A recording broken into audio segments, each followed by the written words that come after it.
viviendo, predicando y enseñando el Evangelio. En desarrollo de la misión de Dios, Ministerio Verdad y Fe presenta la siguiente enseñanza con la presencia viva y eficaz del Espíritu Santo. Que la gracia esté en su vida y deje una semilla viva en su corazón. Estamos hablando en el estudio de Romanos con un enfoque evangelístico, de la desgracia a la gracia y salvación. El jueves pasado, el hermano Henry nos sorprendió gratamente con un himno que yo sé que todos ustedes se saben. Y si no se lo saben textualmente como tal, lo han escuchado. Y si no se lo saben y no lo han escuchado, cuando lo escuchen les va a gustar, con seguridad. Sigamos al hermano Henry, que nos va a conducir en esta alabanza, adorando al Señor de los cielos. Amén. Con un himno que habla de lo que nosotros debemos expresar, por lo que somos. Amén. Adelante. Gloria al Señor. Es un coro conocido para la iglesia. Vamos todos a hacer palmas y es: soy feliz. Estamos felices porque tenemos a Cristo en nuestro corazón. Amén. Gloria a Dios. Soy feliz. Yo soy feliz porque Cristo me salvó, y ahora canto alegre porque Cristo mi alma transformó. Volver atrás no quiero ya, porque el mundo nada me puede dar. Soy feliz, yo soy feliz, porque Cristo me salvó. Aleluya, gloria al Señor, aleluya. Soy feliz, yo soy feliz, porque Cristo me salvó, y ahora canto alegre porque Cristo mi alma transformó. Volver atrás no quiero ver, porque el mundo nada me puede dar. Soy feliz, yo soy feliz, porque Cristo me salvó. Cantemos una vez más, gloria al Señor. Soy feliz, yo soy feliz, díselo, aleluya, porque Cristo me salvó, y ahora canto alegre, porque Cristo mi alma transformó. Te damos gracias, Señor. Volver atrás no quiero ya, porque el mundo nada me puede dar. Soy feliz, yo soy feliz, porque Cristo me salvó, porque Cristo me salvó, porque Cristo me salvó.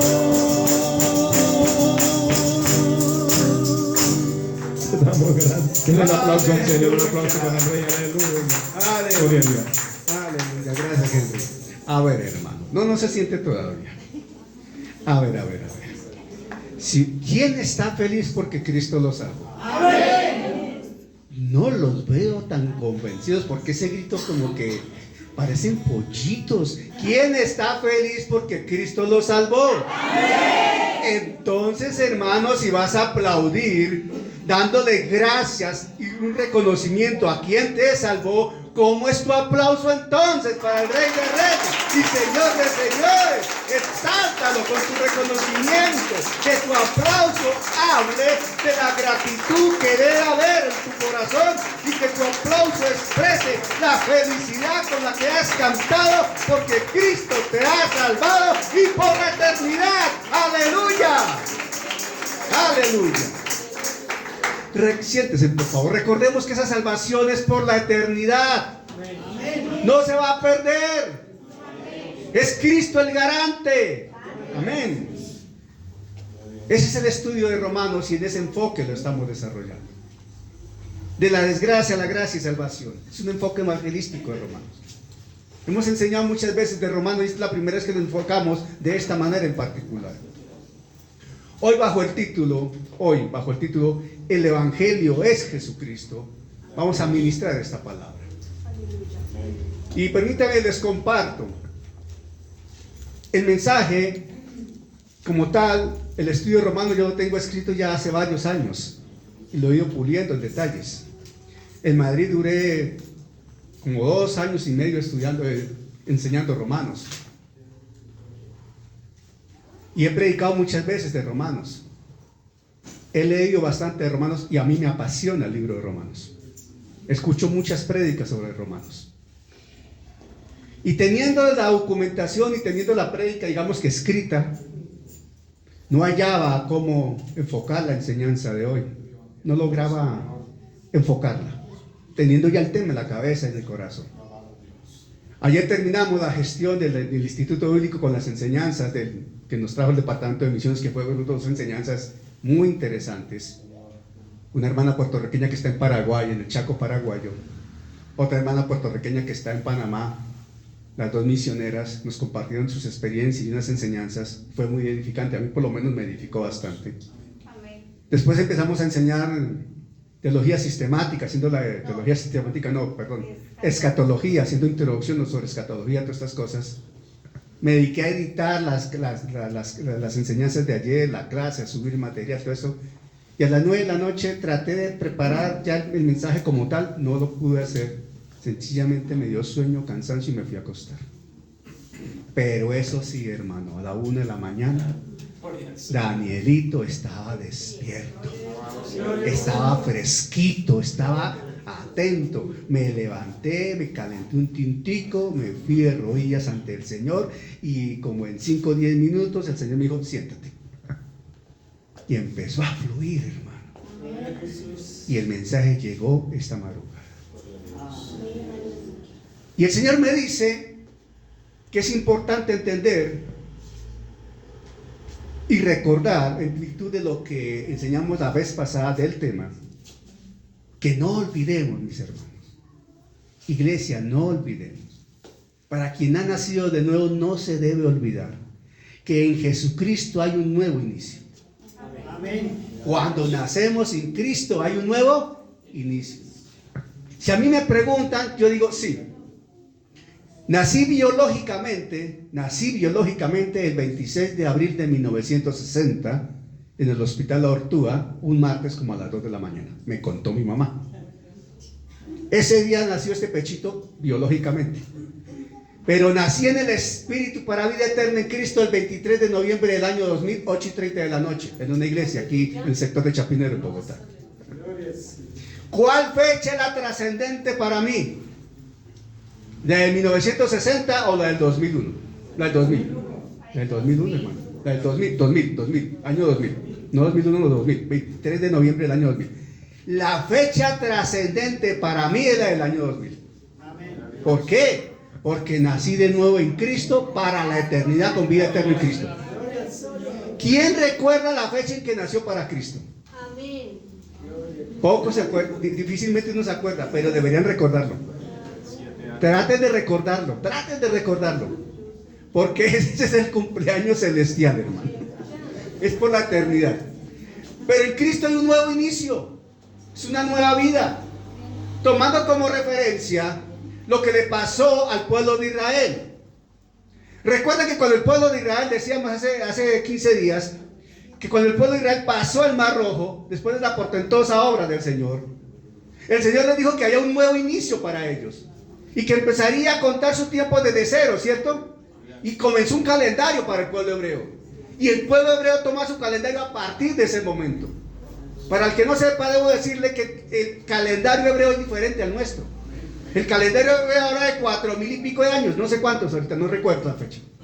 Si puedes buscar ahí en el tío Google, mami, cuántos años contempla ahorita el calendario hebreo, pero son miles. No es igual al calendario nuestro.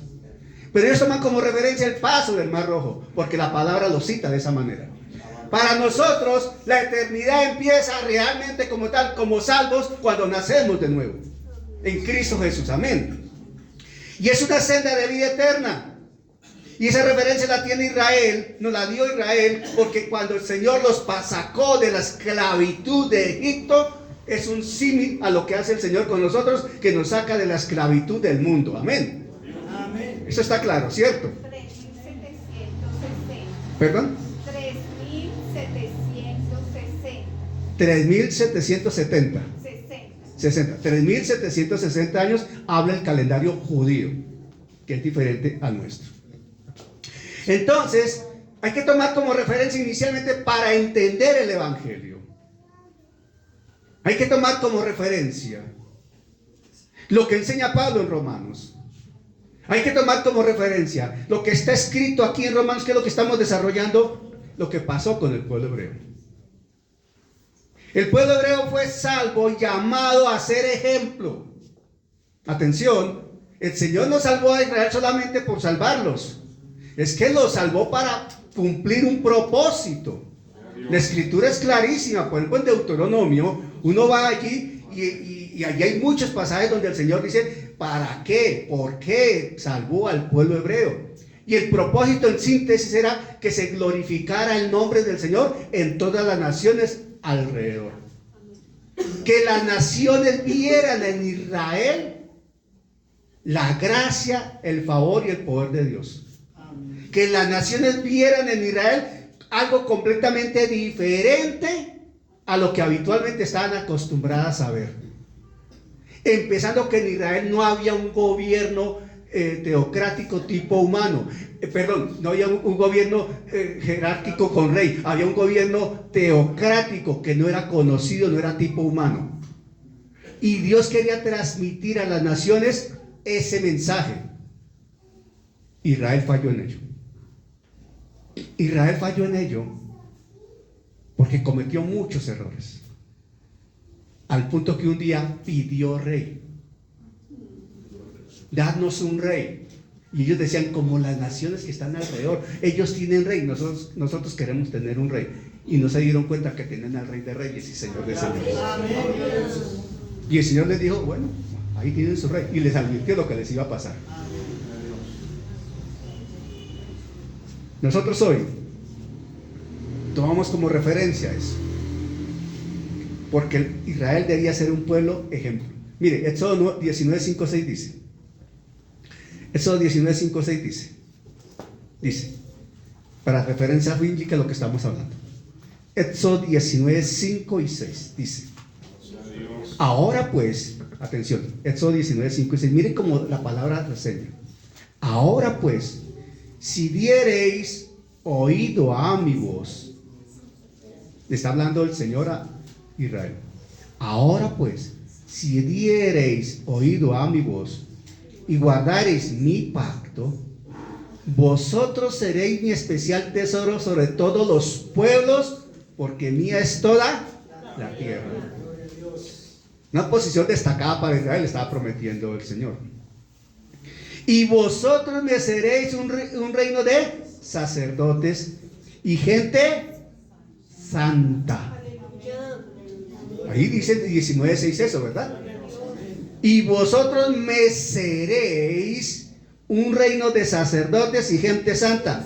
Estas son las palabras que dirás a los hijos de Israel, le dijo Moisés. Un pueblo escogido por Dios, apartado por Dios, para que fuera una nación de sacerdotes, gente santa, de ejemplo a las naciones. E Israel se destacó ante las naciones de la tierra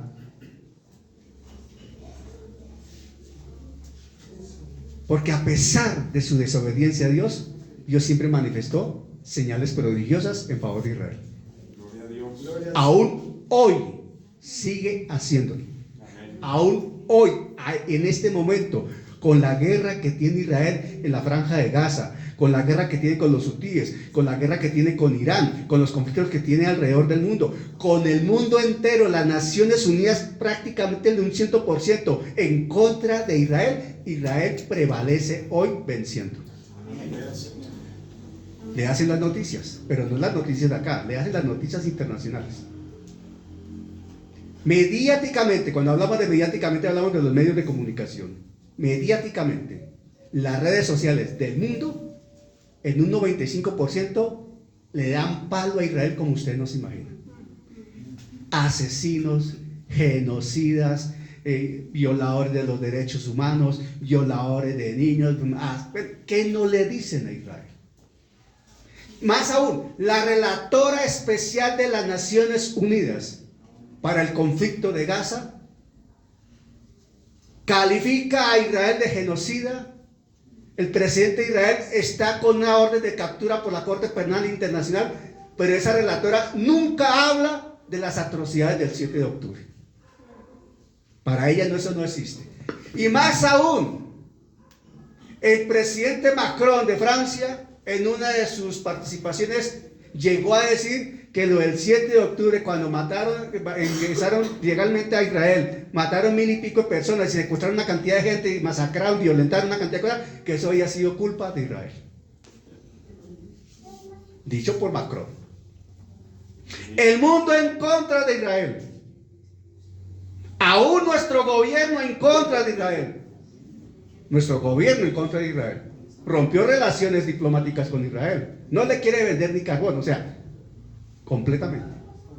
Y una gran cantidad de naciones en contra de Israel. Yo bendeciré a quien te bendijere y maldeciré a quien te maldijere. ¿Qué hacemos como iglesia? Bendecir a Israel. Bendecir. Y la promesa de Dios con Israel permanece. E Israel hace lo que hace y logra lo que logra porque Dios está guardando. Por eso ese ejército es, miren, el ejército de Estados Unidos, militarmente Estados Unidos es la mayor potencia del mundo. Sí, es verdad. La tecnología más importante del mundo militarmente la tiene Estados Unidos. Sí, es verdad. El cuento de Rusia se acabó en Ucrania. Ese cuentico que Rusia era una potencia militar se acabó en Ucrania. Tiene armas nucleares, sí, pero Rusia en Ucrania demostró que es puro cuento, puro bla bla bla.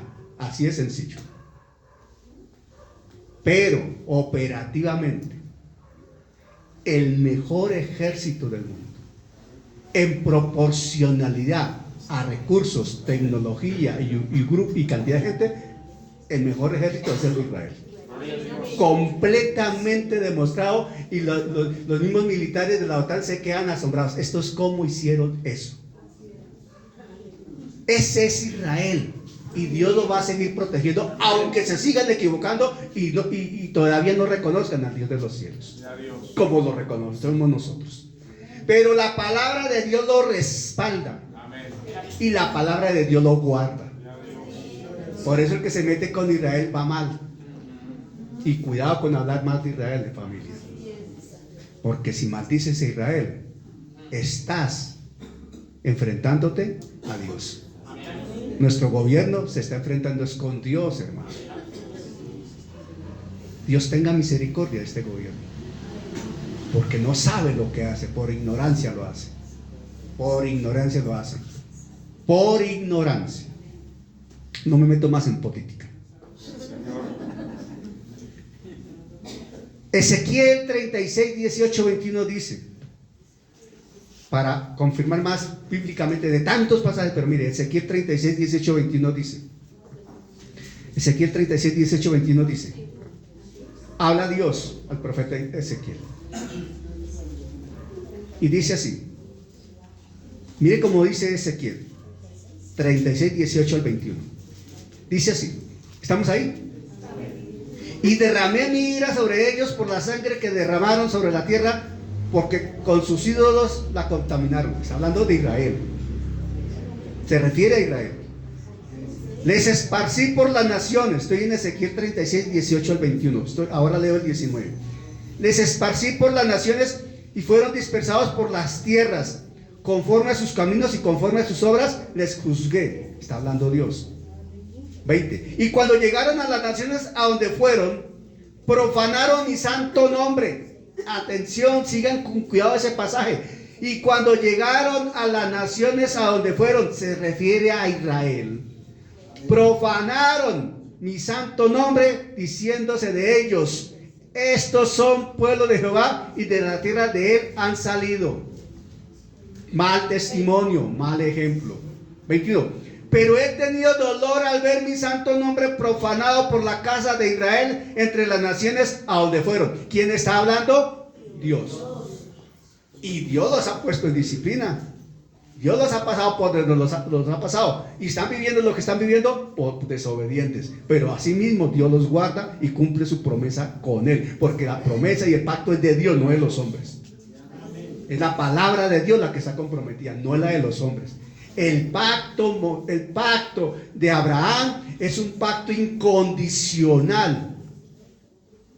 El pacto lo hizo Dios y se comprometió Dios con Israel. Israel se beneficia del pacto. Es distinto al pacto mosaico que tiene condiciones. De eso hablaremos algún día. Por eso es la palabra de Dios. Hoy, la iglesia, cada persona que ha nacido de nuevo, cada uno de nosotros, está llamada a aprender de esos ejemplos de Israel. Amén. Amén, Señor. Amén. Hoy, lo repito, hoy. A ver si me capta la idea. Hoy. Si no me capta la idea, no salgo de ahí. Hoy. La iglesia está llamada a aprender de esos actos de Israel. Es que para eso está escrita la Biblia. Para que aprendamos y no cometamos los mismos errores. Hay que aprender de esos ejemplos para no repetir tales errores, porque estamos llamados a vivir en obediencia y fidelidad al Evangelio. ¿Quién dice amén? Amén. Eso es cierto. Es que la palabra es clarísima. Romanos 15:4. Mire, Romanos 15:4.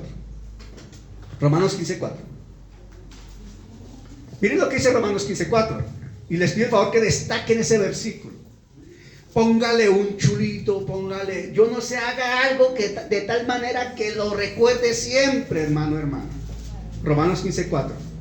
Póngalo en el celular con un recordatorio, póngale la Biblia con un separador, póngale rojo, verde, amarillo, recuérdelo. Romanos 15:4 dice: porque las cosas que se escribieron antes, ¿a qué se refiere? A todo el Antiguo Testamento. Amén. Porque las cosas que se escribieron antes para nuestra enseñanza se escribieron ¿para qué? Para nuestra. Entonces, las cosas que se escribieron antes, entiéndase, Antiguo Testamento, para nuestra enseñanza se escribieron a fin de que por la paciencia y la consolación de las Escrituras tengamos esperanza. ¿Qué quiere decir esto? Rápidamente, si no cometemos los mismos errores de Israel y obedecemos a la fe y a la verdad, obedecemos a la palabra, no nos va a pasar lo que le pasa a Israel. Así de sencillo. Amén. Para eso está escrita la Escritura, la palabra, la Biblia. Por eso Pablo decía: yo no dejaré enseñaros todo el consejo de Dios, dice la Escritura. Y también por eso Timoteo dice que toda la Escritura es inspirada por Dios, toda la Escritura. Y eso va del Génesis al Apocalipsis. Esto enseña con suma claridad la perentoria necesidad de conocer toda la extensión de la Escritura. Hay que recorrer toda la Escritura, mis hermanos, toda. Y de toda la Escritura recibir la luz del Espíritu Santo que revela el propósito de la Escritura, el plan de Dios, la orden divina. Amén. Ahora sí vamos al fundamento bíblico para hoy. Romanos 1 del 1 al 4. Romanos 1 del 1 al 4. Quienes puedan, por favor, les solicito que se pongan de pie. Del 1 al 4, del 1 al 5, exactamente.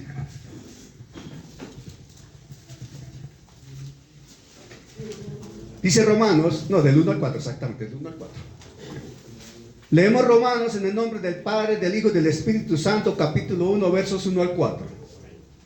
Dice así la Escritura: Pablo, siervo de Jesucristo, llamado a ser apóstol, apartado para el Evangelio de Dios, que él había prometido antes por sus profetas en las santas Escrituras, acerca de su Hijo, nuestro Señor Jesucristo, que era del linaje de David según la carne, que fue declarado Hijo de Dios con poder según el Espíritu de santidad por la resurrección de entre los muertos. Ahora leámoslo todos a una sola voz, por favor, a una sola voz.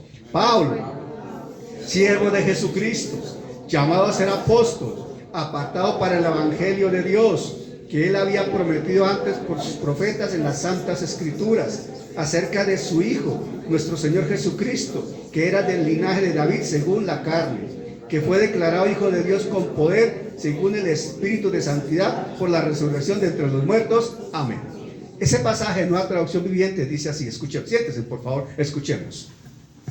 Yo, Pablo, esclavo de Cristo Jesús, elegido por Dios para ser apóstol y enviado a predicar su buena noticia, escribo esta carta.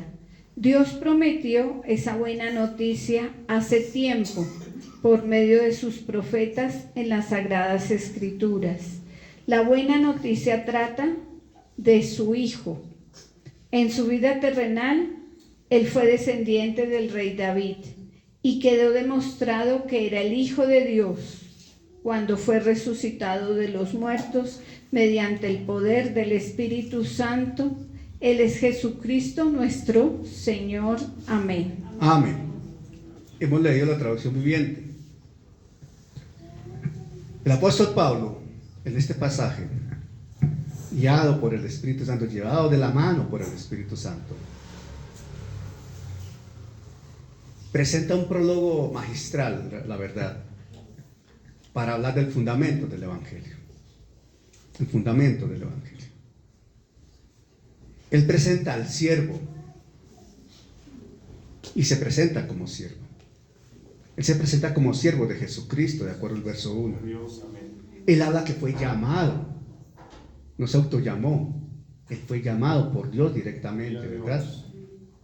Él fue apartado. Amén. Cuando hablamos de estos temas, recuerden que en Gálatas él mismo lo dice, que fue apartado desde el vientre de su madre. Pero llegó el momento en que se encontró con Cristo cuando iba camino a Damasco. Y fue apartado. Pero Pablo también nos permite entender que la promesa del Evangelio está desde el principio. La promesa del Evangelio está desde el principio. Porque aquí dice que él había, el verso 2, hablando del Evangelio, vuelvo a leer 1 y 2. Pablo, siervo de Jesucristo, llamado a ser apóstol, apartado para el Evangelio de Dios. Que él, Dios, cuando dice que él, habla de Dios, que él había prometido, o sea, Dios había prometido, que él había prometido antes por sus profetas en las Santas Escrituras. Verso 2. Dios había prometido el Evangelio por intermedio de sus profetas de acuerdo a las Escrituras. Entonces, si vamos a hablar del Evangelio, necesitamos irnos a las Escrituras, a los inicios de las Escrituras, al Antiguo Testamento, para entender el recorrido del Evangelio. ¿Cómo es que Dios lo prometió? ¿En qué momento lo prometió? Las razones por las que lo prometió y cómo el Evangelio se reveló en Jesucristo, porque Jesucristo es el mismo Evangelio. Amén. Miren el contexto que estamos dando.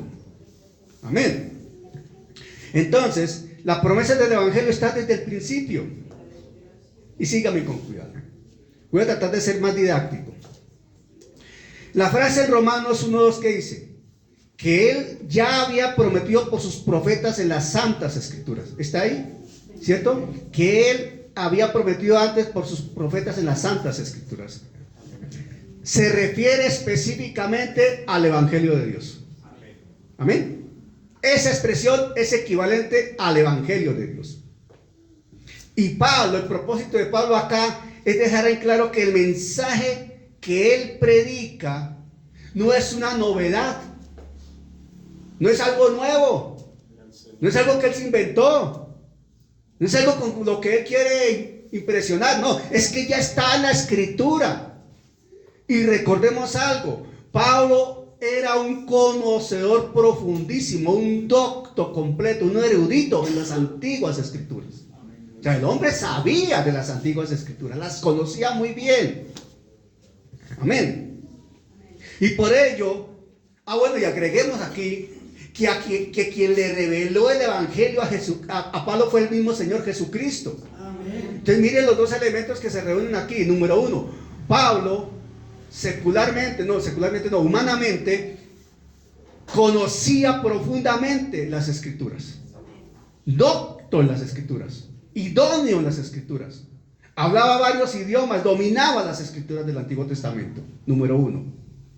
Número 2, le revela el Evangelio al Señor Jesucristo directamente.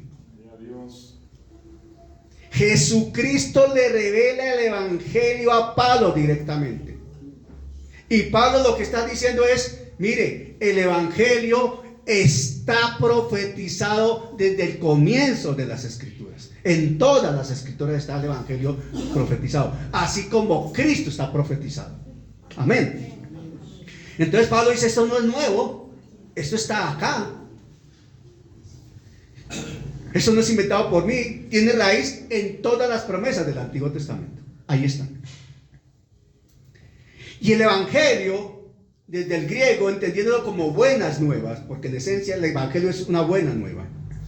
Como buenas nuevas, en este caso Pablo toma esa referencia del Evangelio como buenas nuevas, aplicándola a la salvación. Ahora le tengo unas buenas nuevas de salvación, que están profetizadas en la Escritura, pero que se han cumplido en Jesucristo. Amén. La salvación en Cristo. Y esa salvación en Cristo por la obra de la cruz, la manifestación de la persona de Jesucristo, Hijo de Dios, Mesías, ungido, enviado desde el cielo, fue anticipado, anunciado por los profetas. Está registrado mucho antes de la encarnación de Jesús. Mucho antes. Gloria a Dios. Y Pablo lo destaca así en lo que está desarrollando de Romanos. El primer aspecto que Pablo destaca acá es que el Evangelio es un plan eterno de Dios. El Evangelio es un plan eterno de Dios, con impacto eterno, con trascendencia eterna. Y el Evangelio, a su vez, siendo un plan eterno de Dios, presente en la Escritura, presente en el plan de Dios, se va revelando progresivamente. Se venía revelando ¿qué? Progresivamente. Y la historia de Israel fue un medio por el cual Dios dio a conocer el Evangelio y lo fue revelando progresivamente. O sea que el Evangelio está intrínsecamente relacionado con la historia de Israel. No podemos separar el Evangelio de Israel, de la historia de Israel. ¿Por qué digo esto y lo enfatizo? Porque en muchas partes se enseña Nuevo Testamento, Evangelio, Nuevo Testamento y Antiguo Testamento. Eso ya no. Error craso, terrible. Porque no vas a poder entender la dimensión del Evangelio si desconoces que el Evangelio está en el plan de Dios desde el mismo Génesis. Y se ha ido desarrollando. Amén. Esto porque hay que entender tres verdades que Pablo presenta acá en estos versículos que leímos. Tres aspectos que Pablo enfoca acá. Número 1, el Evangelio es de Dios. ¿Quién dice amén? Amén. El Evangelio es de Dios en tres aspectos esenciales. Es de Dios por iniciativa, por plan y desarrollo. Es de Dios por la iniciativa. ¿De quién fue la iniciativa? De Dios. Es de Dios por el plan que se desarrolló. El plan como tal del Evangelio. ¿De quién es? De Dios. Es de Dios por el desarrollo del Evangelio mismo. ¿Quién lo desarrolló? Dios. Dios interviene en todo. Amén. Y cuando hablamos de Dios, estamos hablando de la Trinidad. Ojo con eso. Estamos hablando de la Santa Trinidad. Padre, Hijo y Espíritu Santo. Amén. ¿Estamos aprendiendo algo? Estamos hablando de la Trinidad que está presente ahí. El Evangelio no se puede separar de la Trinidad. No hay manera. Número 2, el Evangelio fue prometido en las Escrituras por medio de los profetas, clarísimamente dicho y está demostrado. El Evangelio fue profetizado en las Escrituras, fue prometido en las Escrituras por medio de ¿qué? De los profetas. Atención, el Antiguo Testamento se destaca porque Dios le hablaba al pueblo ¿cómo? Por medio de los profetas. Cuando un profeta de Dios hablaba, decía, así dice el Señor. Así habla Jehová. Entonces cuando el profeta hablaba, estaba hablando en nombre de Dios, en nombre del Señor. Y cuando el Señor anunció el Evangelio a través de los profetas, era Dios hablando a través de sus ungidos, de sus escogidos, porque el profeta era una persona escogida y ungida por Dios para llevar ese mensaje al pueblo. ¿Amén o no amén? Perfecto. Número 3. El Evangelio está centrado en Jesucristo. El Evangelio tiene un eje, un núcleo, se llama Jesucristo. ¿Por qué? Porque Jesucristo es el Hijo de Dios, el ungido de Jehová, el enviado del cielo. Y Él es descendiente de David de acuerdo a la humanidad. Ahí cumple condición humana. Pero es Dios mismo, cumple condición divina. Y si ustedes miran con cuidado la genealogía de Jesús que está en Mateo capítulo 1. Vamos un momento allá. Vamos un momento a Mateo 1, por favor.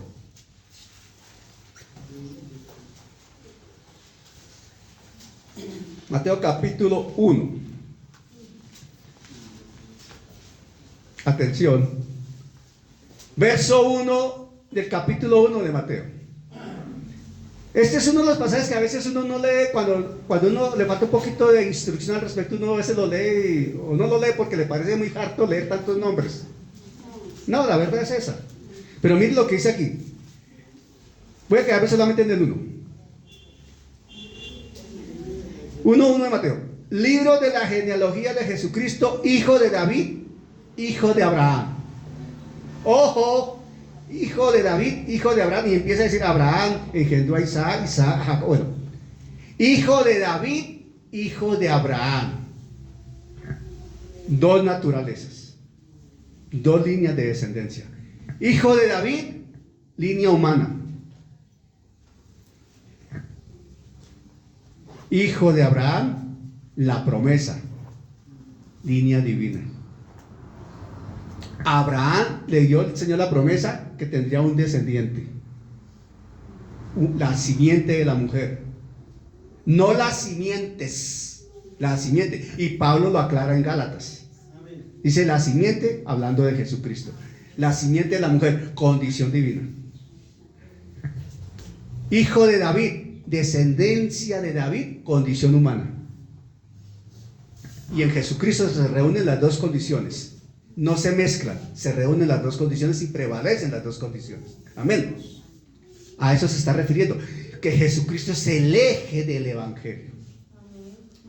Porque se mantuvo en la promesa como promesa y se materializó cuando nació Jesucristo.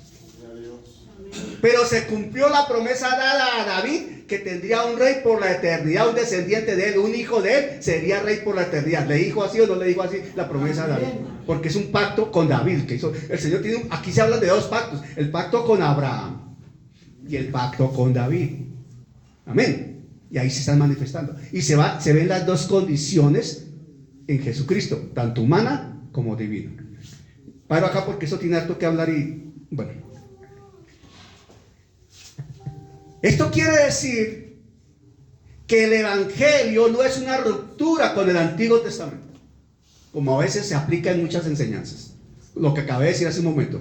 Hay gente, y es que sabemos que hay partes donde solo Nuevo Testamento.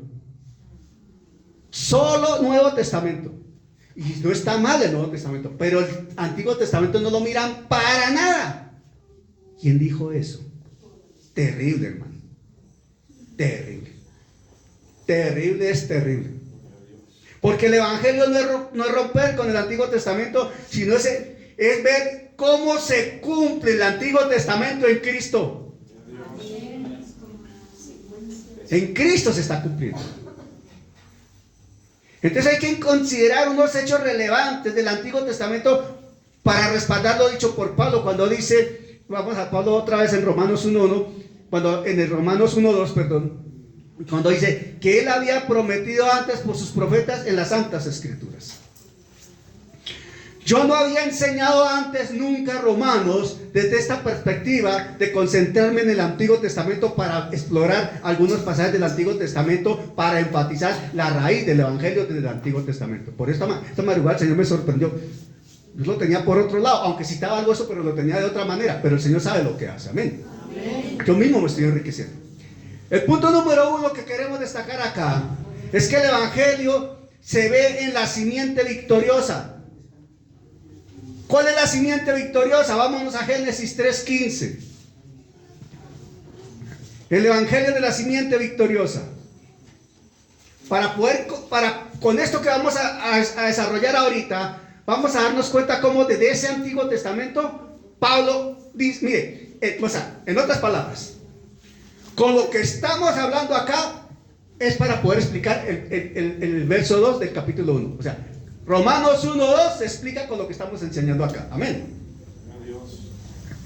Primero, el evangelio de la simiente victoriosa. ¿En dónde está? Génesis 3:15.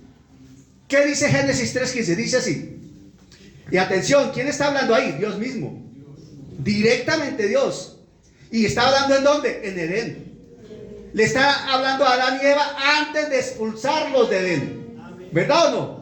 Antes de expulsarlos. O sea que esto es bastante relevante. Esto es muy relevante porque antes de que fueran expulsados, Dios les está diciendo. Dice así. Y pondré enemistad entre ti y la mujer, y entre tu simiente y la simiente suya.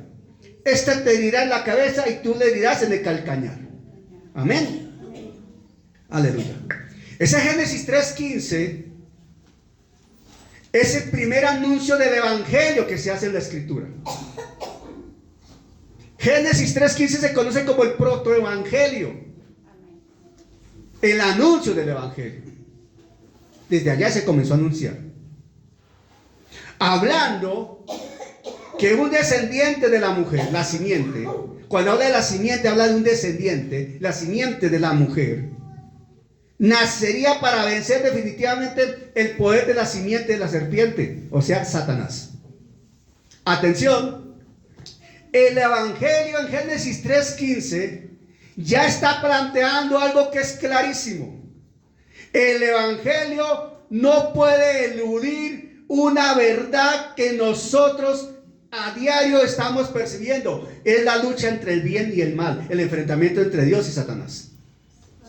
Aquí lo está manifestando. La simiente de la mujer que se materializó en Jesucristo, la simiente de la serpiente que es Satanás, el enfrentamiento entre los dos. Y ahí habla de un enfrentamiento. Ahí habla de una serie de hechos que la serpiente iba a hacer. Le muerde el calcañar, pero no lo elimina. Pero llega el Señor en la cruz y lo acaba. Amén. Porque aunque el enemigo heriría su calcañar, y aparentemente sería un triunfo, aparentemente sale, a veces uno dice como que Dios ¿dónde está? ¿Verdad? Como que ¿qué pasó aquí? No, Dios está en control. Dios está en control, tranquilo, Dios está en control. A veces tu vida parece que, y perdónenme, pero como que uno hace así. ¿Y ahora qué? ¿Y ahora qué? ¿Cómo salgo de esta, Señor? ¿Qué voy a hacer? Ojo, ¿cómo salgo de esta, Señor? Está bien. Pero aquello de, ¿y qué voy a hacer? Ya está mal. ¿Me explico? Porque el asunto sería no sentarse así. ¿Y ahora qué? ¿Cómo salgo de esta, Señor? ¿Qué voy a hacer? No. El asunto sería más bien así. Señor, tú sabes en la que estoy. No sé qué error cometí, Padre. Me arrepiento de estos errores que cometí. Metí la pata, Señor. Ayúdame, Padre, a salir de esto, por favor, en el nombre de Jesús. Ayúdame, Señor. Porque si tú no intervienes, yo no sé qué voy a hacer. Yo no sé hacer nada. Te necesito, Señor. Ayúdame. Padre, por favor, en el nombre de Jesús, ayúdame, Señor. Dame luz, dame dirección. Dime qué hacer, Señor. Cuento contigo, Padre, porque sin ti no puedo salir de esta, Señor. Gracias, Padre, porque sé que me escuchas. En nombre de Jesús, amén. ¿Es diferente o no es diferente? Ese es el evangelio. Lo estás aplicando. Pero sabes que estás haciendo una lucha. Sabes que tienes momentos difíciles. Sabes que tienes que librar tu buena batalla de la fe. Sabes que no es en tus fuerzas. Sabes que no es en tu condición. Sabes que no es porque seas muy pilo, porque eres muy inteligente. No, es que ese man es inteligentísimo. Mira la que hizo. ¿Sí? Es que es muy astuto. Bueno, hermano, sí es muy astuto, permítame le explico. Astucia en el original griego quiere decir hábil para hacer el mal. Entonces es astuto. Porque astucia está relacionada con las acciones del maligno. Entonces nunca diga que eres astuto, porque por ahí no va la cosa.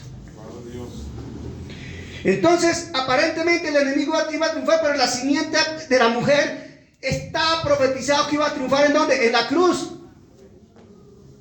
Esa profecía primaria, temprana, ya en Génesis, apuntaba ¿a quién? A Jesucristo. Amén.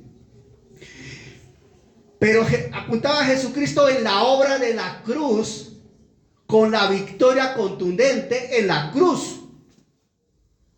¿Y en dónde está la victoria contundente de Jesús en la cruz? Atención, iglesia. La victoria contundente de Jesús en la cruz, y por la cual tú y yo estamos reunidos aquí, no es la muerte de Jesús, que ya es bastante. La muerte de Jesús pagó nuestros pecados. Pero la resurrección de Jesús nos da la vida eterna en Cristo Jesús. Aleluya. La victoria de Jesús no fue haber muerto. La victoria de Jesús es haber resucitado y haber ascendido a los cielos, haber tomado el control, haber tomado las llaves y haber demostrado que toda autoridad es de Él. Esa es nuestra victoria también. Por eso nosotros somos más que vencedores en Cristo Jesús, Señor nuestro. Por la resurrección. Porque por la resurrección, siendo Él el precursor de la resurrección, porque Él resucitó para no morir, siendo Él el autor de la resurrección, como hombre resucitó, porque como Dios no podía morir, ¿me entienden eso, verdad? Amén. Pero resucitó para no morir. Lázaro resucitó para volver a morir. Y muchos del Antiguo Testamento resucitaron para volver a morir. Y durante la gesta de Jesús en su ministerio terrenal, muchos resucitaron para volver a morir. Y conocemos de casos de esta dispensación de la gracia de muchos que han resucitado pero volverán a morir si no llega el arrebatamiento antes. No, Jesucristo resucitó para no morir porque Él venció la muerte. Y esa es la victoria total. E inauguró el camino de salvación para ti y para mí. Aleluya. Y como inauguró el camino de salvación, nos dio la esperanza viva de saber que si así como Cristo lo hace, así lo hará con nosotros, porque está escrito, está en la palabra. Amén. Está claramente establecido en la Escritura. De eso está hablando Pablo. Desde Edén, Dios anunció su plan de salvación.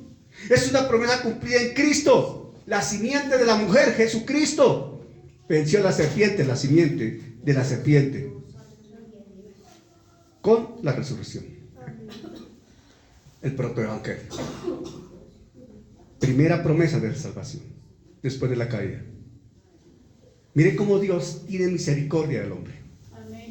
Dios perfectamente le hubiera podido decir a Adán: bueno, Adán, yo te dije que si comías de esa fruta, morías, fuera, no te quiero ver, chao, hasta luego, te vi, no te quiero volver. ¿Perfectamente o no? Claro. Pero Dios se tomó su tiempo de anunciarle esta profecía. Y Dios se tomó su tiempo de expulsarlo por misericordia, porque Adán fue expulsado de Edén por misericordia.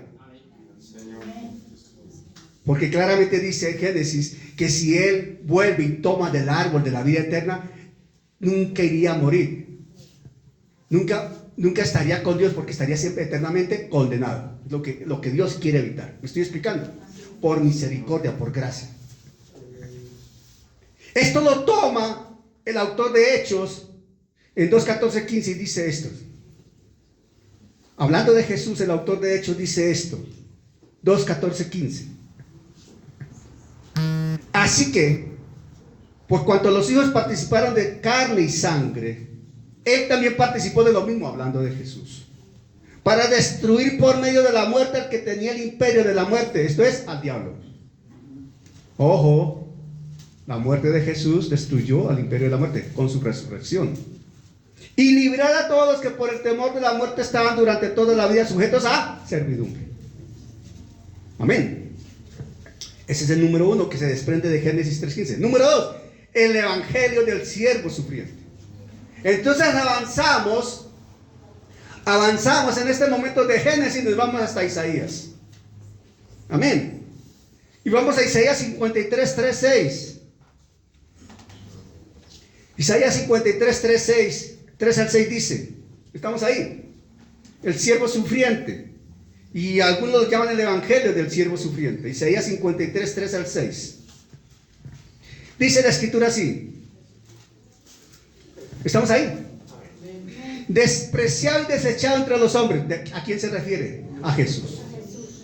Despreciado y desechado entre los hombres, varón de dolores, experimentado en quebranto, y como que escondimos de él el rostro, fue menospreciado y no lo estimamos. Ciertamente llevó en nuestras enfermedades y sufrió nuestros dolores, y nosotros lo tuvimos por azotado, por herido de Dios y abatido. Mas él herido fue por nuestras rebeliones, molido por nuestros pecados. El castigo de nuestra paz fue sobre él, y por su llaga fuimos nosotros curados.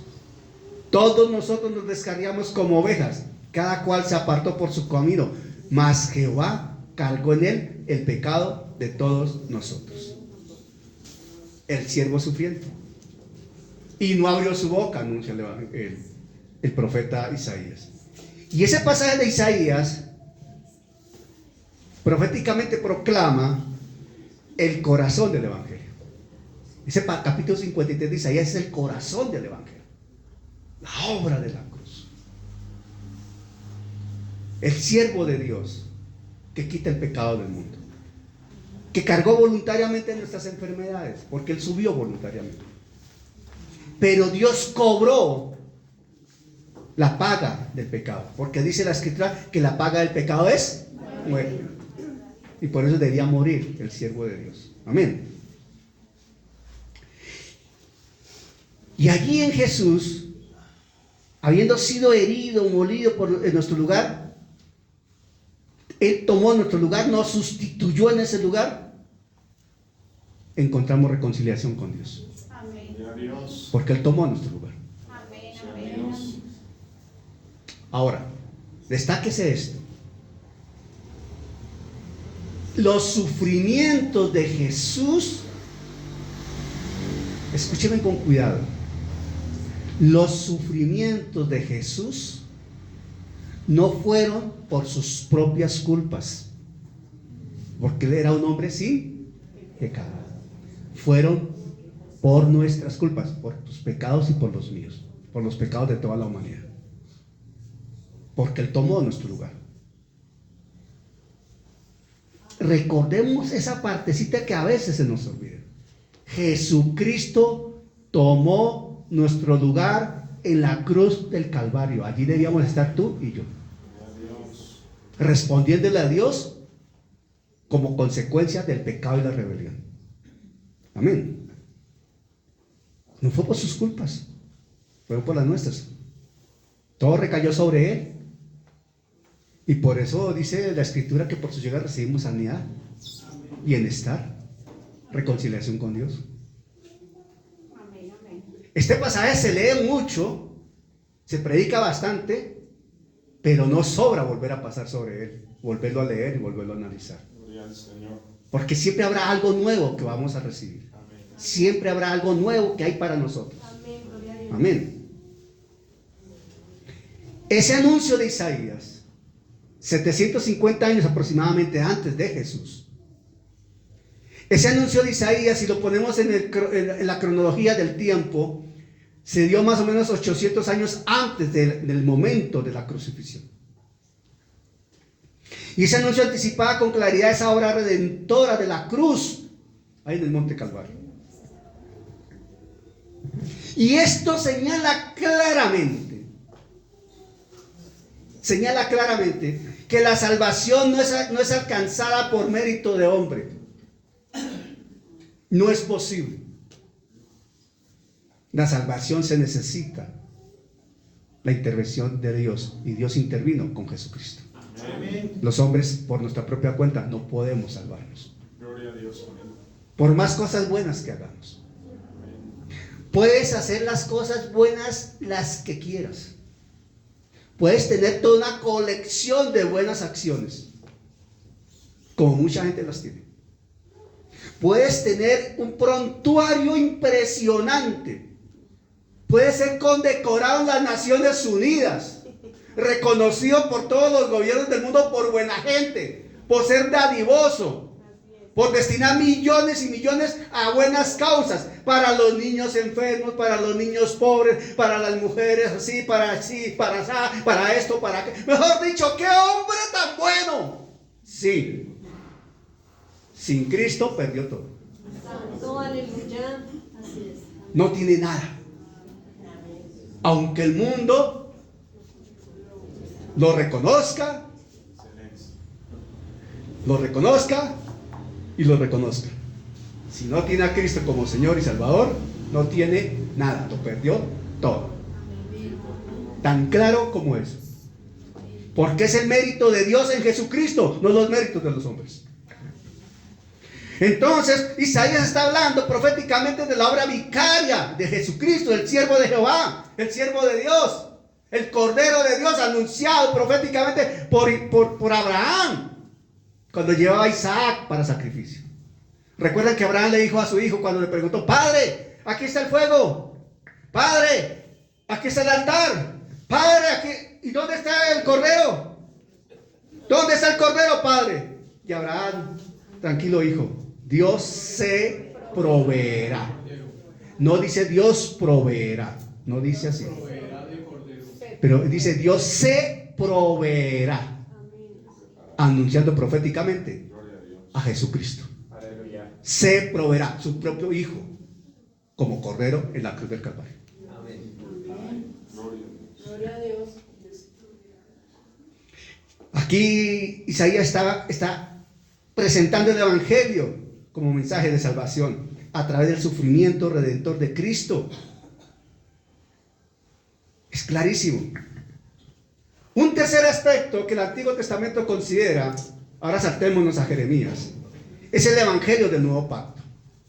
Hermano, pastor, pero el Nuevo Pacto es de Cristo, el Nuevo Testamento. Espere un momento, hermano. Pare el carro, respire, baje la ventanilla, tome aire y escuche. Jeremías, capítulo 31, versos 31 al 34. Vamos a Jeremías, el Evangelio del Nuevo Pacto. Jeremías 31, versos 31 al 34. Dice la Escritura así. ¿Estamos ahí? Dice así: he aquí que vienen días, dice Jehová. Estoy en Jeremías 31, 31, 34. He aquí que vienen días, dice Jehová, en los cuales haré nuevo pacto con la casa de Israel y con la casa de Judá. No como el pacto que hice con sus padres el día que tomé su mano para sacarlos de la tierra de Egipto. Porque ellos invalidaron mi pacto, aunque fui yo un marido para ellos, dice Jehová.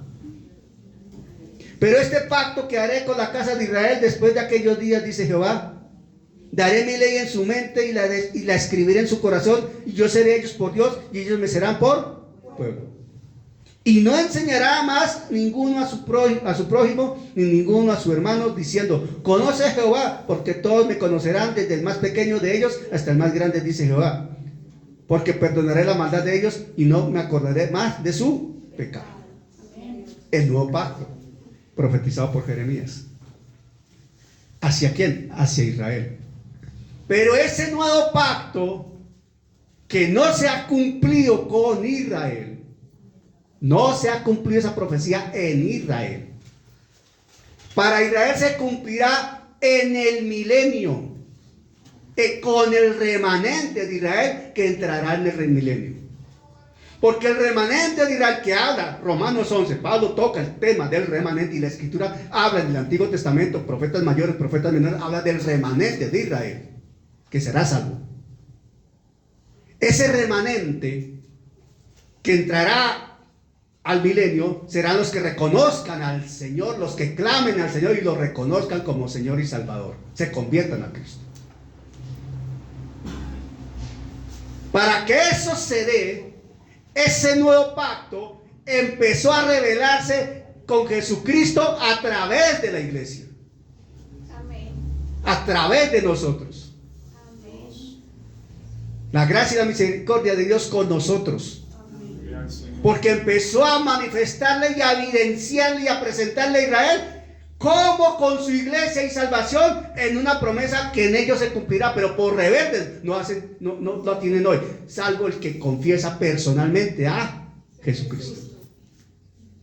El pacto, el nuevo pacto que está prometiendo acá, que está profetizando Jeremías 31 al 34 para Israel, es de orden nacional.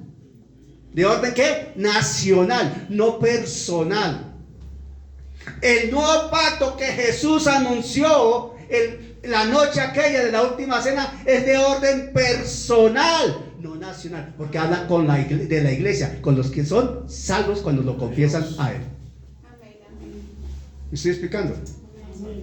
Para más información, Instituto Bíblico Oreb les invita a estudiar allí. En Jeremías 31, 34 se anuncia proféticamente el Evangelio y la promesa de un nuevo pacto. Fíjense que ya no están las tablas de piedra, ni hay ritos, ni hay acciones en templos, ya no hay nada de eso. Sino ya estamos hablando de corazones contristos y humillados. De hecho, la misma escritura habla de la circuncisión del oído, de la circuncisión del corazón, en la circuncisión de Cristo. No la circuncisión externa de la carne, es una circuncisión de orden espiritual cuando se escucha el Evangelio. Cuando el Evangelio se transmite, se proclama, hay una circuncisión que abajo entra por el oído y llega al corazón para transformar esa vida.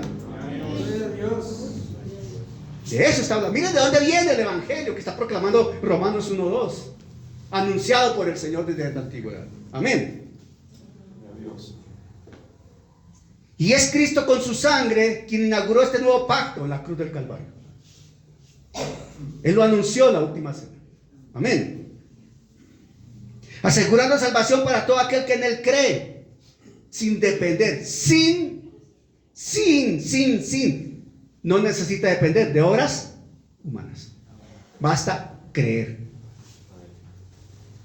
Solo basta con creer. El justo por la fe vivirá. Basta creer. Esa es la fe viva. La esperanza viva. No la entendemos, pero la percibimos, la vivimos, la tenemos dentro del corazón, ¿verdad? La obra del Espíritu Santo. Amén. Perfecto. Y Dios prometió ese nuevo pacto que está escrito ¿en dónde? En el corazón. ¿Dónde escribe el Señor la palabra revelada? En el corazón. Por eso la misma escritura dice, de la abundancia del corazón habla la boca. ¿Dónde está escrita la palabra? En el corazón. Pero cuando habla de corazón no está hablando de la bomba biológica que tenemos aquí, no está hablando de eso, está hablando del hombre interior, está hablando del hombre que nació de nuevo, lo más profundo de cada uno de nosotros, donde está allá el espíritu que nació de nuevo, que tiene conexión directa con el Espíritu Santo. Amén. Recibiendo la palabra, tomando esa semilla viva, y el Espíritu Santo comienza a trabajar revelando ahí, moldeando el carácter de Cristo. Amén. Para que se exprese a través de acciones y se evidencia a través de la parte externa nuestra, y la gente vea que aquí hay un ejemplo de que Dios transforma por el poder de su palabra, el Evangelio. Amén. Un cuarto ejemplo que tenemos en las antiguas escrituras es el Evangelio del arca de salvación. Cuando hablamos del arca de salvación, inmediatamente nos vamos hacia ¿dónde? Y nos vamos hacia Noé, ¿verdad? Pero mire que el autor de Hebreos, en Hebreos 11:7, asocia la fe con este hecho de fe de Noé. Y en 11:7 de Hebreos dice así, en 11:7 de Hebreos dice, 11:7 de Hebreos, por la fe Noé, ojo, habla de Noé, por la fe Noé, mire, cuando fue advertido por Dios acerca de cosas que aún no se veían, cuando fue ¿qué? Advertido por Dios acerca de cosas que aún no se veían, con temor, mire, Noé, al escuchar a Dios, ¿cómo actuó? Con temor preparó el arca en que su casa se salvase, y por esa fe condenó al mundo. ¿Por qué? Porque el mundo se burló de Noé. No hizo caso. Y fue hecho heredero de la justicia que viene por la fe. Y esto está aludiendo, tomando como referencia lo que está justamente en Génesis 6, como del 18, 14, no sé qué, pero en Génesis 6, 22 dice, puntualmente dice, y lo hizo así Noé, Génesis 6, 22, y lo hizo así Noé, hizo conforme a todo lo que Dios le mandó. Noé obedeció, porque había un mundo de maldad. Si usted mira ese pasaje de Génesis 6, va a notar cómo Dios destaca la maldad del hombre. Una maldad a ultranza, dice, lo voy a acabar todo, dice el Señor. Voy a mandar un diluvio, lo acabo todo. Pero Noé, tú te vas a salvar. Tú has creído, mucho me has caído bien, Noé, porque tú has creído. Pero haz esto. Y le dio las indicaciones. Y Noé le creyó.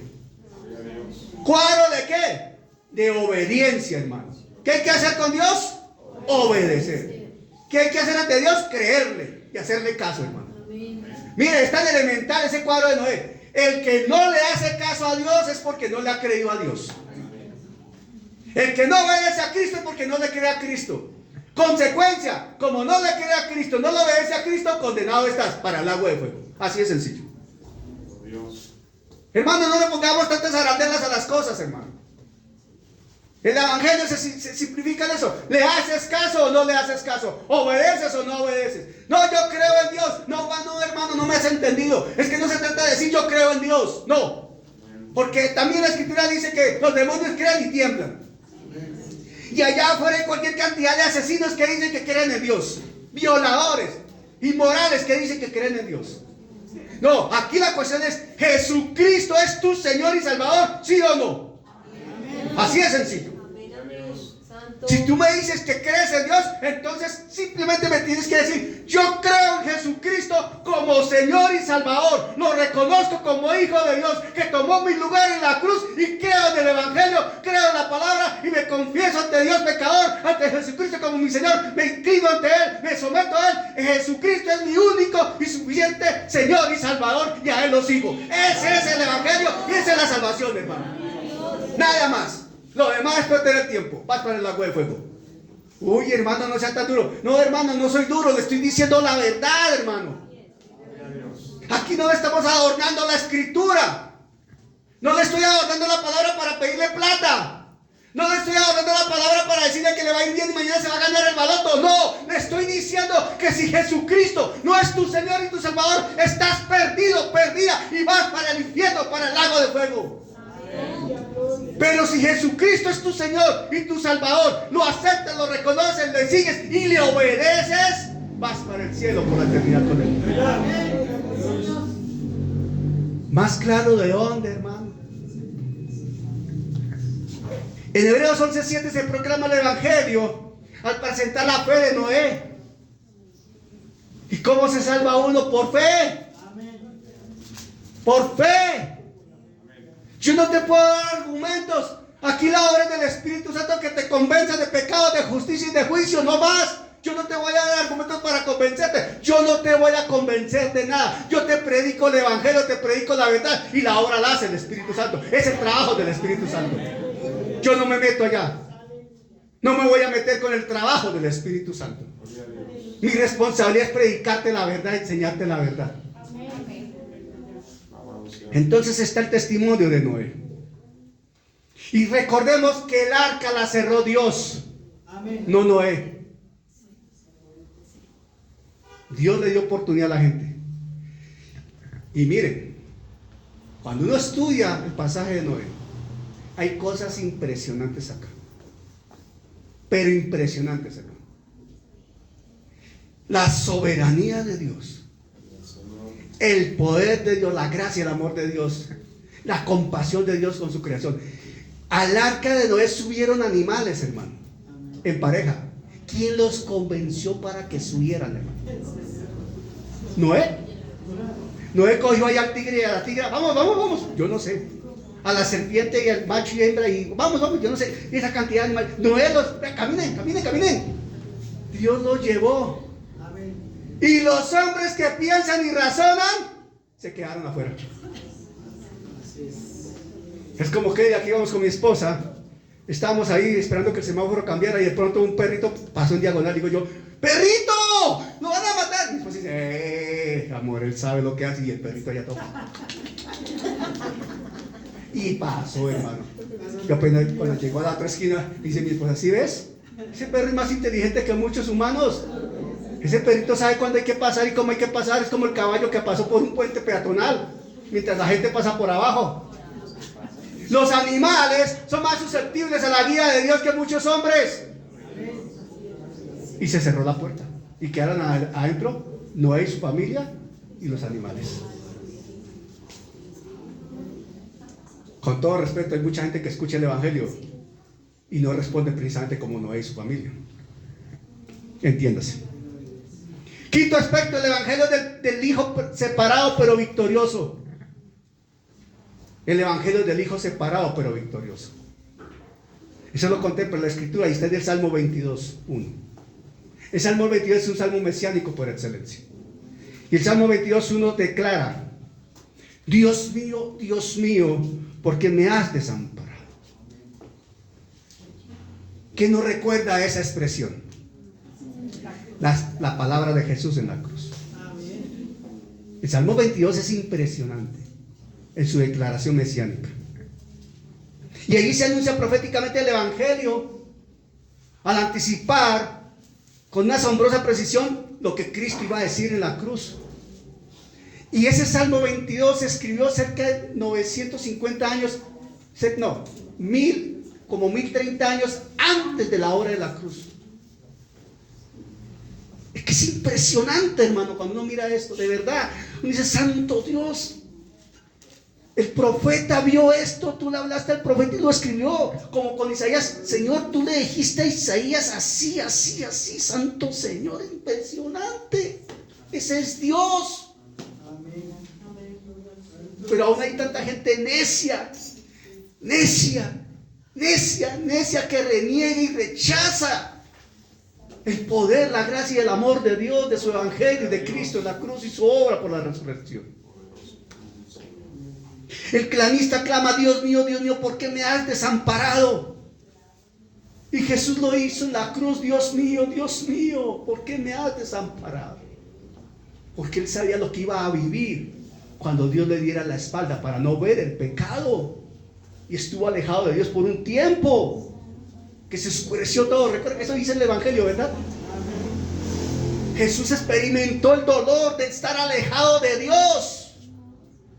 Y eso fue lo que lo llevó a clamar en Getsemaní, porque él sabía que iba a estar alejado de su Padre por un tiempo, asumiendo el pecado de nosotros para que nosotros fuéramos salvos con él. Aleluya. Ese salmo habla de las burlas y todas las blasfemias y todo lo que se hizo con Jesús y se le dijo a Jesús. Número 6. Pero también los salmos hablan del Señor, el evangelio del Señor entronizado en su trono, reconocido, exaltado. El Señor entronizado, número 6. El Salmo 110:1 dice, ya me voy enrutando hacia el final. El Salmo 110:1 dice: Jehová dijo a mi Señor. Salmo 110:1. Jehová dijo a mi Señor: siéntate a mi diestra hasta que ponga a tus enemigos por estrado de tus pies. Cuando Dios levanta a su Hijo y lo pone en semejante condición de reconocimiento, cuando ha terminado la obra que vino a realizar, en obediencia, en sujeción, como lo relata Hebreos. Recuerda que hablábamos de Hebreos el miércoles, Hebreos 5, de que aprendió la obediencia, no porque él fuera desobediente, y fue perfeccionado para que por esa perfección fuese autor de eterna salvación de todo aquel que en él cree y le obedece. ¿Dice o no dice Hebreos eso? No dice Hebreos. Los que estamos estudiando Hebreos los miércoles. Amén. Entonces esa declaración del Salmo: siéntate a mi diestra hasta que ponga a tus enemigos por estrado de tus pies, habla de la declaración de victoria de Cristo en la cruz del Calvario. Porque el Evangelio también es una declaración de victoria de Cristo sobre la muerte y sobre el enemigo de la justicia. Amén. Y demuestra cómo el Señor es rey y sigue siendo rey. Y número 7, el Evangelio del sumo sacerdote perfecto. El sumo sacerdocio de Jesucristo, que es perfecto y eterno. Recordemos que en la antigüedad el sumo sacerdote podía entrar al lugar santísimo previa preparación personal. Y para poder ir y presentar ofrenda por el pueblo, primero tenía que presentar ofrenda por él mismo. Jesucristo no presentó ofrenda por él, porque él era sin pecado. Él se presentó como ofrenda por nosotros, que es diferente. Hebreos 5, 8, 10 dice. Hebreos 5, 8, 10, eso lo estudiamos el miércoles pasado. Y aunque era hijo, miren, y aunque era hijo, hablando de Jesús, y aunque era hijo, por lo que padeció aprendió la obediencia. Y habiendo sido perfeccionado, vino a ser autor de eterna salvación para todos los que le obedecen. Y fue declarado por Dios sumo sacerdote según el orden de Melquisedec. Y el autor de Hebreos justamente toma como referencia lo que relata el salmista en 110.4 de Salmos. Justo en el Salmo 110.4 dice el salmista: juró Jehová y no se arrepentirá. Salmo 110.4. Juró Jehová y no se arrepentirá. Tú eres sacerdote para siempre según el orden de Melquisedec. Y se destaca la acción humana de Jesús sin pecado, pero como referencia y dándonos ejemplo a nosotros, tomándonos su lugar. Amén. Amén. Él aprendió esa obediencia a través del sufrimiento y llegó a ser consumado como el autor de eterna salvación para todos los que le obedecen. Esto nos lleva a entender, de acuerdo a lo que Romanos 1:2 dice, que el evangelio prometido y relatado en la escritura, profetizado en la escritura desde el Génesis, es Jesucristo mismo. El evangelio es Jesucristo mismo. Jesucristo mismo es el evangelio. Lo relata Génesis 3:15. Lo relata Isaías 53 del 4 a 6. Jeremías 31, 31, 34 lo dice como nuevo pacto. En la historia de la fe de Hebreos 11:7 lo dice. Los salmistas lo relatan ahí en Salmo 22, Salmo 110. Entonces, en Romanos 1:2, lo que Pablo está relatando es a Jesucristo mismo como el evangelio de Dios. Cuando tú predicas el evangelio, no estás predicando una palabra cualquiera. Estás predicando a Jesucristo mismo. Cuando tú vives el evangelio, estás viviendo a Cristo. Cuando tú anuncias el evangelio, estás anunciando a Cristo, a Jesucristo, el Hijo del Dios viviente. ¿Entendemos la dimensión de donde estamos y a lo que estamos llamados? Ponte en pie, por favor. Ponte en pie. Aleluya. Es el evangelio de la gracia de Dios. La eterna salvación provista en Cristo. La simiente victoriosa. El siervo sufriente. El mediador del nuevo pacto. Cristo es el arca de refugio de Noé. Cristo es el sumo sacerdote perfecto. Y le hemos hablado de una cantidad de referencias que tiene el Antiguo Testamento. Pero esa línea del tiempo que une el Antiguo Testamento escatológicamente con lo que anuncia Apocalipsis es Cristo mismo. Y ese Cristo de poder y de gracia, de amor, de benevolencia, de misericordia, es el Cristo que un día se despojó a sí mismo de su condición de Dios y nos aferró a ella. Y vino a encarnarse de una mujer escogida, María, mujer virtuosa escogida por Dios. Y por la obra portentosa del Espíritu Santo nació un niño. Y Él cubrió el ciclo natural de cualquiera de nosotros porque nació del vientre de una mujer. Y como niño, como adolescente, como joven, recorrió las calles polvorientas en Israel, sin pecado, sin mancha, sin arruga. Y como niño, en algún momento dijo: en los negocios de mi padre me es necesario estar. Y los negocios del Padre no son de orden económico. Los negocios del Padre es de las almas que quiere llevar al cielo. El negocio del Padre es la misión de Dios? Salvar almas perdidas. Salvar a quien está perdido. Por eso envió a Jesús, para que llevara a cabo la obra perfecta, el sacrificio perfecto, el cordero perfecto, el cordero de Dios ofrecido por él mismo como sumo sacerdote, para poder subir al cielo y presentarse ante el Dios eterno, ante el Padre, y presentar su sangre por todos nosotros. Ese es el evangelio. La necesidad del hombre, la mujer, muerto en delitos y pecados, que por sí mismo no puede hacer nada, que ya está condenado, condenada, rumbo al lago de fuego, la muerte eterna, por la eternidad, muerto, separado de Dios, porque está sin Cristo, alejado de Cristo, sin Cristo como Señor y Salvador. Aunque vayas a la iglesia, aunque hagas obras de misericordia, aunque seas muy buena persona, pero si Cristo no es tu Señor y Salvador, estás condenado, condenada. Eso lo dice Juan 3:18. Y Jesucristo es el evangelio del cual Pablo anuncia que los profetas lo proclamaron. Y desde Génesis 3:15 Dios mismo lo anunció. El evangelio tiene sustento en las antiguas escrituras.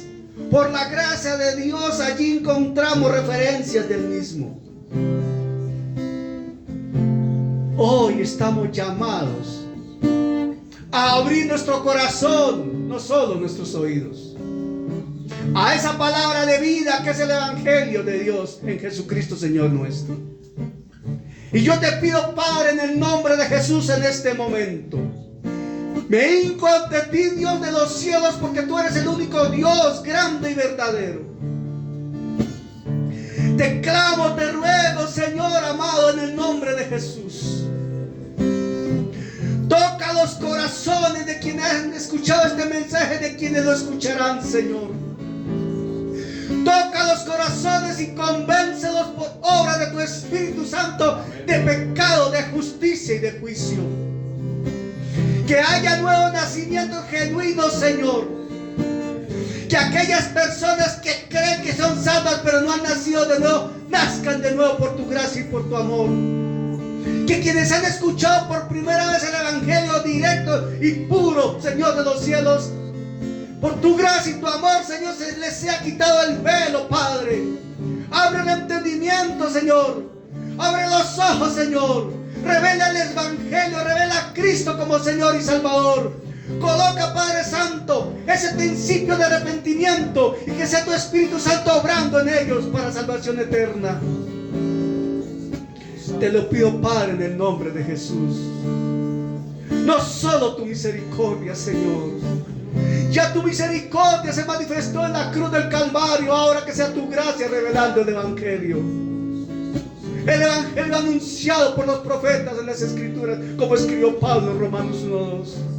El evangelio que es Cristo mismo, Señor de los cielos. Revela la luz del evangelio en cada corazón. Para unos, para que se sustenten y se afirmen en ti. Para otros, que nazcan en ti para vida eterna. Hazlo como lo has propuesto en tu plan perfecto y eterno, mi Dios. Hazlo como tú lo has considerado, Señor de los cielos, para alabanza de tu gracia y gloria en tu nombre, en Cristo Jesús, Señor nuestro. Amén. Amén. Acompañemos a mi hermano Henry, que va a interpretar otra vez Soy feliz porque Cristo me salvó. Aleluya. Cantemos ese himno si hemos entendido el mensaje que hoy se ha proclamado. Aleluya. Ese himno habla de lo que hemos hablado hoy en el mensaje y de lo que debe haber en cada corazón. Amén, pastor. Vamos a cantar para el Rey. Amén. Soy feliz. Yo soy feliz porque Cristo me salvó. Y ahora canto alegre porque Cristo mi alma transformó. Te damos gracias. Volver atrás no quiero llegar, porque el mundo nada me puede dar. Soy feliz, yo soy feliz, porque Cristo me salvó. Te alabamos, aleluya. Soy feliz. Yo soy feliz por tu palabra, Señor, porque Cristo me salvó. Y ahora canto alegre, porque Cristo mi alma transformó. Volver atrás no quiero ya, porque el mundo nada me puede dar. Soy feliz, yo soy feliz, porque Cristo me salvó. Una vez, adoremos al Señor. Soy feliz, yo soy feliz, porque Cristo me salvó. Y ahora canto alegre, porque Cristo mi alma transforma. Te agradecemos, Señor. Volver atrás no quiero ya, porque el mundo nada me puede dar. Soy feliz, yo soy feliz, porque Cristo me salvó. Porque Cristo me salvó, porque Cristo me salvó. Gracias, Señor. Lleno de su nombre. Quiero que tomen un momento su asiento, por favor. Veo caras nuevas.